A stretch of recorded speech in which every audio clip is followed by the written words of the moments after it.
If you're driving somewhere for Thanksgiving, don't forget to buckle up. You've probably heard that a time or two. Extra troopers and police officers, though, this year will be out looking for people not wearing their seatbelts. ABC4's Jensen Kim spoke with a former firefighter about one crash that nearly took his family's life. And he says if it weren't for their seatbelts, they wouldn't be here today.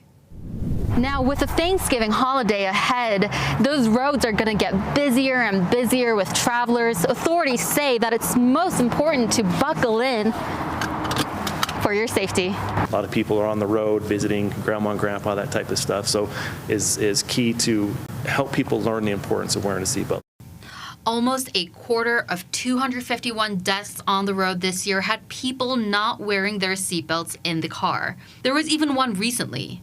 Remember that fatal crash last week near downtown? The officer who was at the scene says he saw a vehicle roll over and the driver ejected. Turns out the driver was not wearing a seatbelt. Unfortunately, the driver was not wearing a seatbelt and was ejected and killed, sustained fatal injuries, and died in this incident. Ultimately, this crash could have ended very differently. Who knows what exactly would happen in each situation, but your chances of survival go up significantly by wearing that seatbelt, by staying inside the vehicle. Now here's a case where wearing a seatbelt saved lives. 7 years ago, a former firefighter rushed to a scene of a crash, only to find out it was his family in the vehicle. The truck was upside down.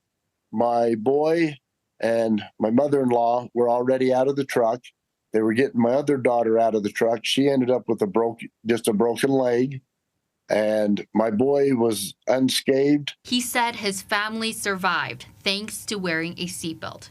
UHB said that Utah's seatbelt wearing rate was a little over 90% this year, but authorities want to bring that up to 100. If only the driver or a certain number of occupants are wearing their seatbelt, and we have one person in the vehicle that's not wearing their seatbelt, that person basically becomes a projectile inside the vehicle.